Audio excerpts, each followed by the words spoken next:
Georgia's most famous Chevron station. Not really, I'm just saying that, but it is a jumping off point for many, many mountain adventures, whether you're driving a motorcycle, riding a motorcycle rather, or driving a car like the Miata. And for the first time in, well, 3 Miatas that I've had, I'm taking this one to the mountains, where it belongs.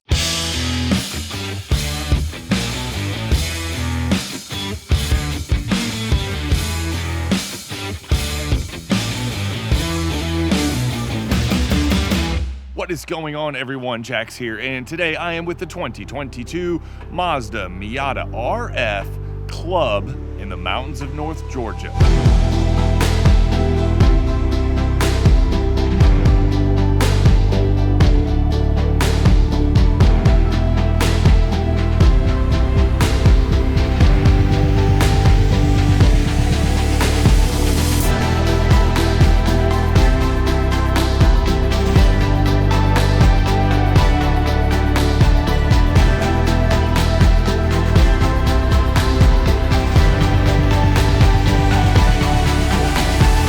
Alright, so here's the plan. I've had a couple Miatas, and weirdly, every time I seem to get one, it's like in the winter months. So I finally got one that I really, really like. I love the way this thing looks. Sadly, I'm too huge for it. We'll get to that later.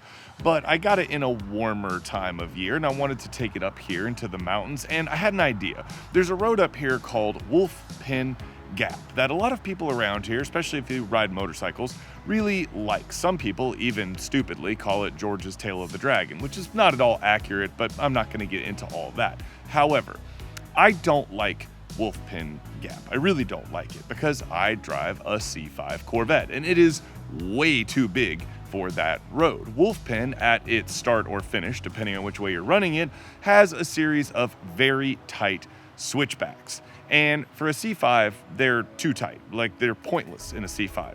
But in something like the Mazda Miata, they might actually be fun. So that's what I'm gonna go do right now.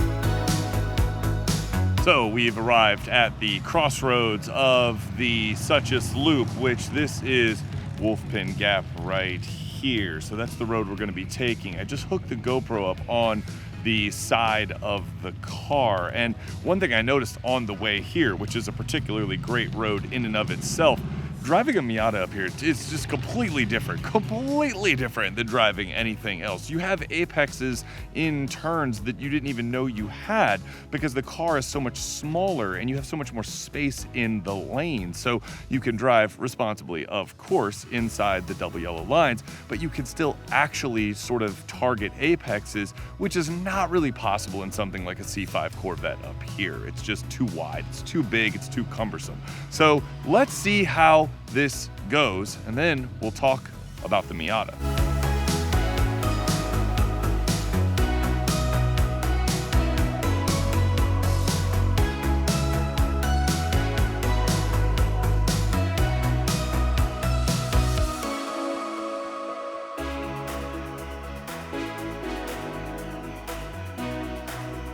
So I'm at the top of Blood Mountain, which is unusually calm, probably because it's getting late in the day on Sunday, and Miata's right there behind me.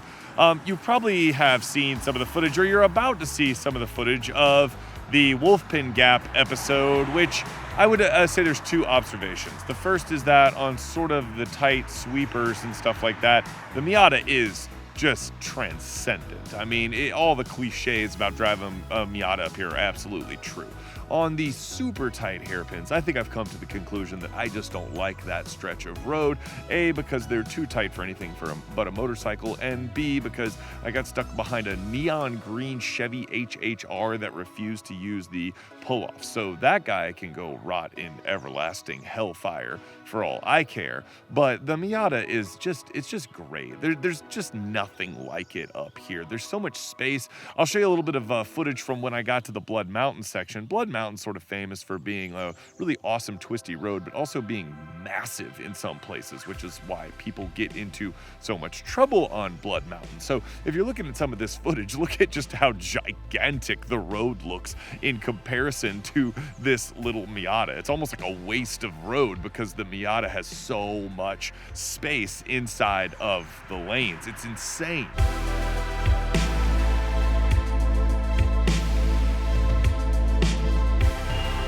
So I think I'm going to wrap this up. I'm going to head over to the Richard B. Russell, which is probably, you know, the most famous driving road in Georgia, at least in my opinion. It's a fantastic road.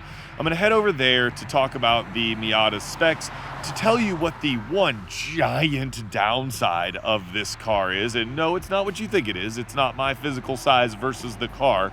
There's something kind of worse, but I'll get to that.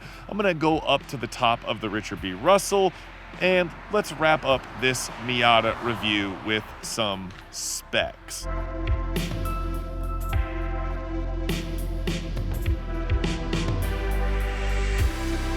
Not a particularly fast day on the mountain here, and it's making some of this a little less fun than it could be otherwise. But, you know, we got to be responsible and all that, and drive in accordance with the speed limit.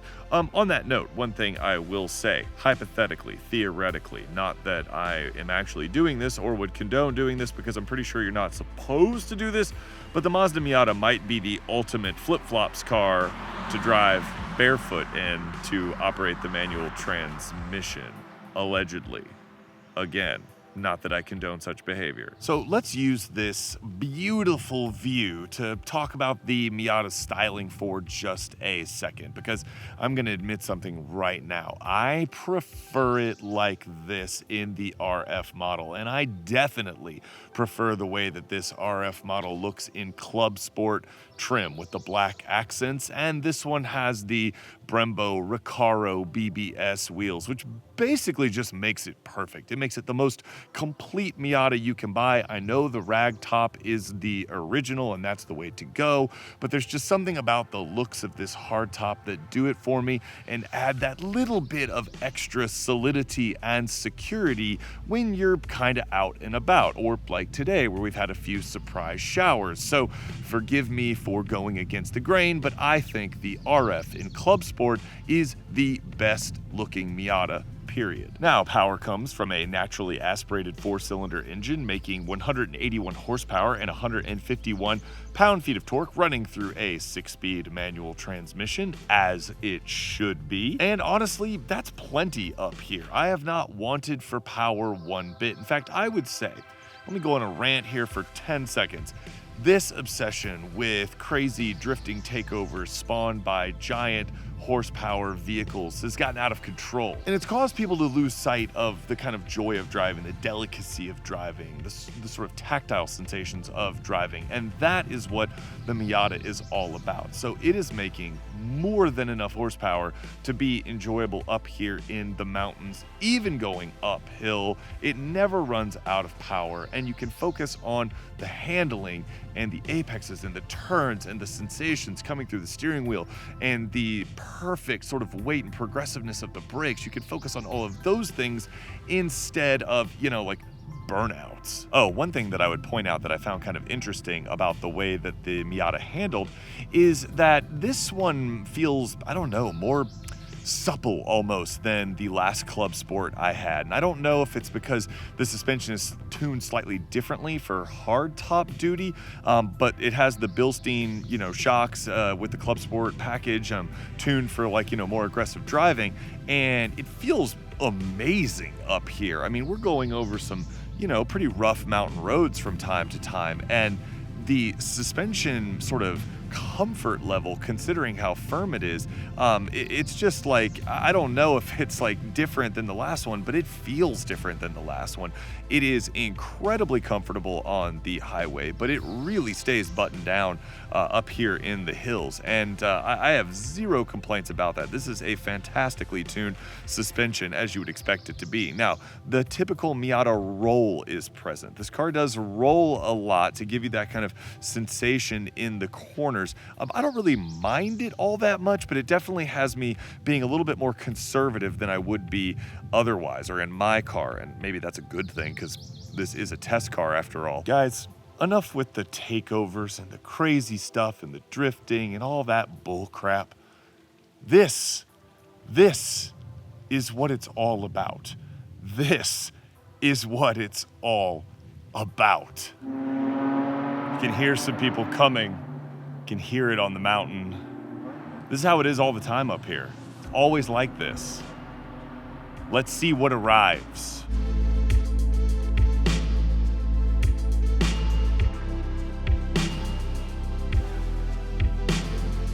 Okay, I said there was something like seriously wrong with this car, and here's the bad news. Oh yeah, those that engine sounds. There was a couple of BMW bros instanced 94 BMWs who then proceeded to park next to me for like the last half hour and talk about one of their girlfriend problems or something. She doesn't like you, bro. She's fixing to break up with you, okay?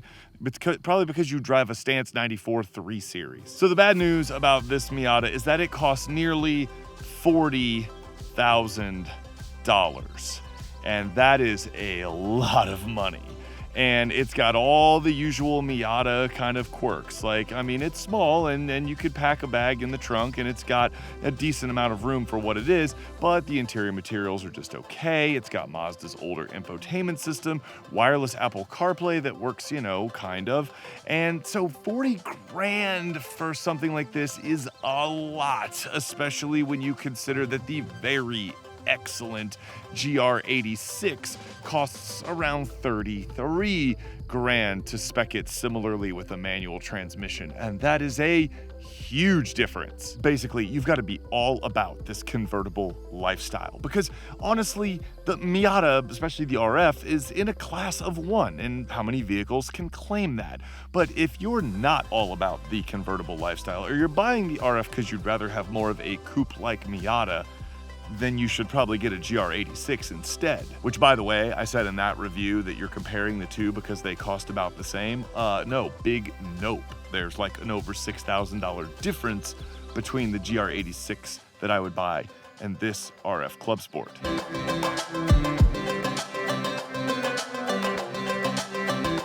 So, should you buy a Mazda Miata RF Club Sport? Well, I think that depends a lot on just how badly you want a Miata. This is a fantastic experiential car. It is an awesome, awesome car up here in the North Georgia mountains. But you know what? I have a sneaking suspicion that if I had had time to bring that GR86 up here, it would have been equally awesome doing what this thing was just doing, minus the convertible experience. So I'll leave that one up to you. You're gonna have to make your own choice on that one. But that's it from me, guys. Make sure you like and subscribe if you enjoyed this or found value in it. And as always, ride safe, drive safe, and I will see you in the next video. All right? Peace.